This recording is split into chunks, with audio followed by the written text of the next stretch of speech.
QQQ, QLD, TQQQ 투자자가 가장 크게 무너지는 순간은 시장을 모를 때가 아닙니다. 오히려 이제 시장을 다 알았다고 믿는 순간입니다. 경기 침체 뉴스가 나옵니다.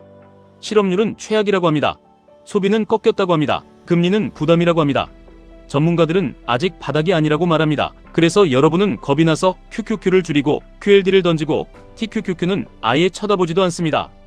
그런데 이상한 일이 벌어집니다. 바로 그 다음 날부터 시장이 올라가기 시작합니다. QQQ가 먼저 몸을 돌리고 QLD가 더 빠르게 따라가고 TQQQ는 며칠 만에 저 멀리 도망갑니다. 이때 사람들은 가장 괴로운 말을 하게 됩니다. 아니, 경제가 이렇게 안 좋은데 왜 오르지? 뉴스는 최악인데 왜 주가는 반대로 가지? 내가 팔자마자 왜 시장은 살아나지?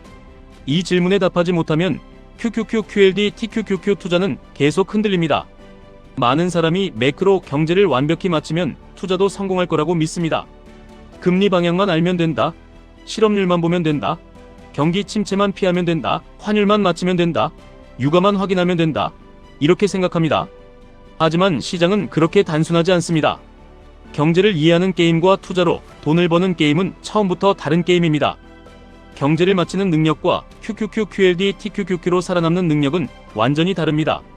우리는 보통 경제가 좋아지면 주가가 오르고 경제가 나빠지면 주가가 떨어진다고 생각합니다. 그런데 실제 시장은 경제에서 바로 주가로 가지 않습니다. 경제가 있습니다. 그 다음 기업 실적이 있습니다. 그 다음 기대치가 있습니다. 그 다음 주가가 있습니다. 진짜 중요한 것은 세 번째입니다. 기대치입니다. 경제가 좋아도 사람들이 내년에는 지금보다 못할 거라고 생각하면 주가는 떨어집니다. 반대로 지금 경제가 엉망이어도 최악은 지났고 앞으로 나아질 거라고 생각하면 주가는 오릅니다. 그래서 시장은 오늘의 숫자보다 내일의 기대에 반응합니다.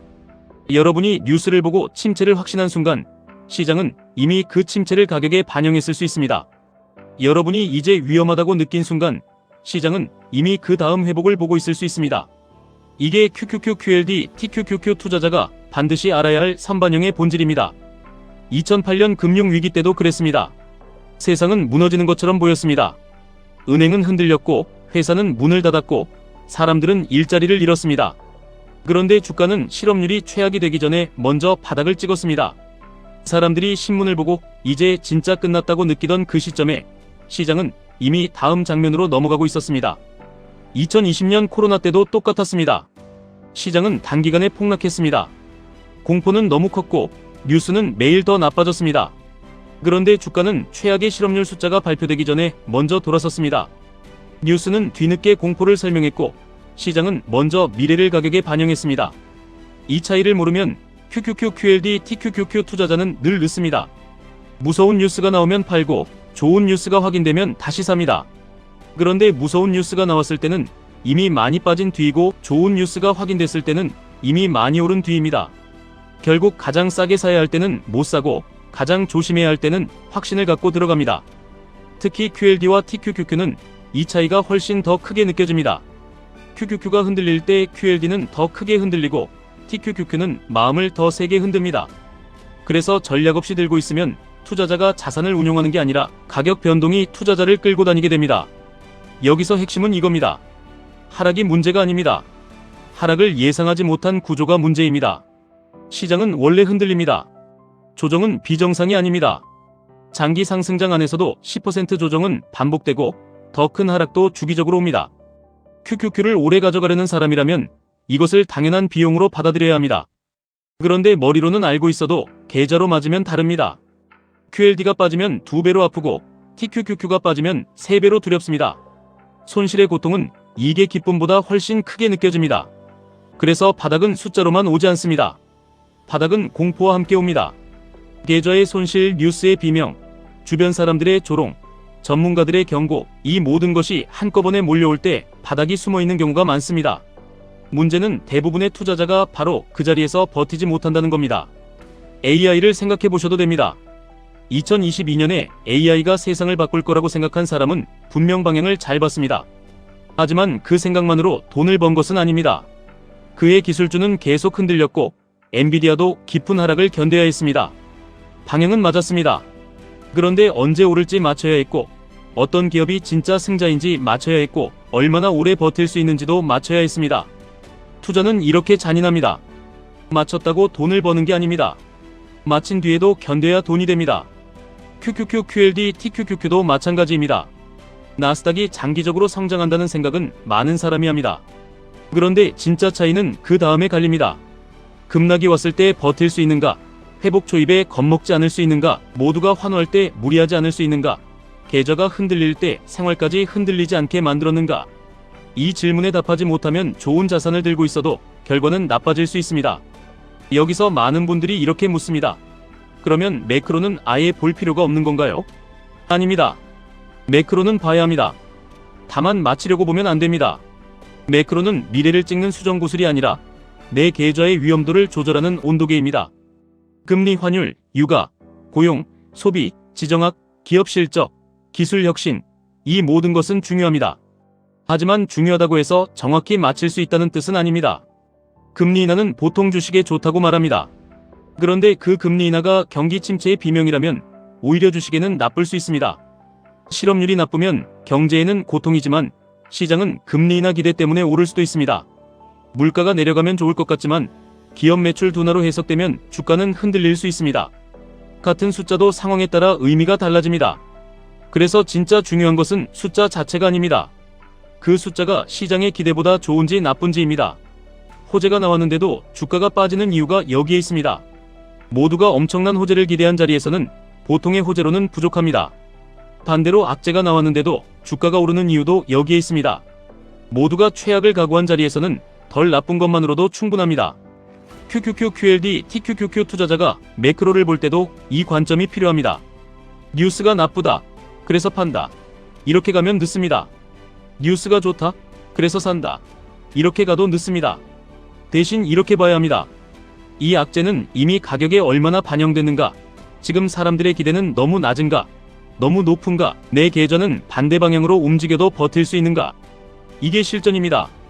그래서 QQQ, QLD, TQQQ 투자에서 가장 중요한 것은 예측력이 아니라 구조입니다. 내가 오늘 틀려도 버틸 수 있는 구조, 내일 시장이 반대로 가도 무너지지 않는 구조, 뉴스가 공포를 팔아도 원칙을 지킬 수 있는 구조, 급등이 나와도 탐욕의 계좌를 던지지 않는 구조입니다. 여기서 QQQ는 중심입니다. 시장을 끝까지 따라갈 수 있는 기준입니다. QLD는 시간을 압축하는 도구입니다. TQQQ는 기회가 왔을 때만 조심스럽게 쓰는 칼입니다.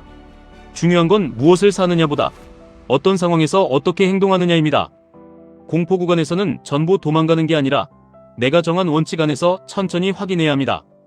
과열 구간에서는 더 벌고 싶다고 무리하는 게 아니라 내가 감당할 수 있는 위험을 먼저 봐야 합니다. 애매한 구간에서는 억지로 답을 내는 게 아니라 현금과 시간을 무기로 기다릴 줄 알아야 합니다. 시장은 매일 우리에게 행동하라고 유혹합니다. 오늘 금리 때문에 사라. 오늘 고용 때문에 팔아라. 오늘 반도체 때문에 추격해라. 오늘 경기 침체 때문에 도망가라. 하지만 진짜 투자자는 매일 사고 팔지 않습니다. 진짜 투자자는 먼저 묻습니다. 이 판단이 내 원칙에서 나온 것인가? 아니면 방금 본 뉴스에서 나온 공포인가? 이 질문 하나가 계좌를 살립니다. 가장 위험한 사람은 아무것도 모르는 사람이 아닙니다. 가장 위험한 사람은 이제 확실히 알았다고 믿는 사람입니다. 이번 침체는 확실하다. 이번 상승은 확실하다. 이번 금리 방향은 확실하다. 이번에는 절대 안 빠진다. 이번에는 무조건 폭락한다. 이런 확신이 커질수록 계좌는 한쪽으로 쏠립니다. 그리고 시장은 한쪽으로 쏠린 사람을 가장 먼저 흔듭니다. 그래서 살아남는 투자자는 늘 틀릴 가능성을 남겨둡니다. 오를 수도 있고 빠질 수도 있다. 내가 맞을 수도 있고 틀릴 수도 있다. 그래서 전부 걸지 않고 전부 빼지도 않고 내 원칙 안에서 움직입니다. 이것이 지루해 보여도 가장 강한 방식입니다. QQQ, QLD, TQQQ로 돈을 벌고 싶은 사람은 내일을 맞추려는 사람이 아니라 어떤 내일이 와도 무너지지 않는 사람이 되어야 합니다. 시장이 오르면 따라갈 수 있어야 하고 시장이 빠지면 버틸 수 있어야 하고 시장이 횡보하면 기다릴 수 있어야 합니다. 이 세 가지가 안 되면 결국 수익률보다 감정이 먼저 계좌를 지배합니다. 오늘 밤에도 새로운 경제 지표가 나올 겁니다. 누군가는 그 숫자 하나로 내일의 시장을 맞추려고 할 겁니다. 누군가는 공포에 팔고 누군가는 흥분에 추격할 겁니다. 하지만 여러분은 딱 하나만 보시면 됩니다. 지금 이 계좌 구조라면 내가 틀려도 살아남을 수 있는가? QQQ가 조정받아도 버틸 수 있는가? QLD가 흔들려도 생활이 무너지지 않는가? TQQQ가 크게 빠져도 공포에 계좌 전체를 던지지 않을 수 있는가? 이 질문에 답할 수 있어야 합니다. 투자는 정답을 맞히는 시험이 아닙니다. 끝까지 시장에 남는 게임입니다. 돈은 한 번 맞힌 사람에게 가는 것이 아니라 오래 살아남은 사람에게 갑니다. 뉴스는 매일 바뀝니다. 전문가의 말도 매일 바뀝니다. 시장 분위기도 매일 바뀝니다. 하지만 여러분의 원칙은 쉽게 바뀌면 안 됩니다. 미래를 통제하려는 사람은 늘 불안합니다. 하지만 미래가 틀려도 무너지지 않게 준비한 사람은 흔들려도 끝나지 않습니다. QQQQLD TQQQ 투자에서 가장 중요한 질문은 이것입니다. 마치겠습니까? 아니면 살아남겠습니까? 저는 살아남는 쪽이 결국 이긴다고 믿습니다. 오늘 내용이 도움되셨다면 구독과 좋아요 부탁드립니다. 지금까지 1분 투자 하이젠버그였습니다.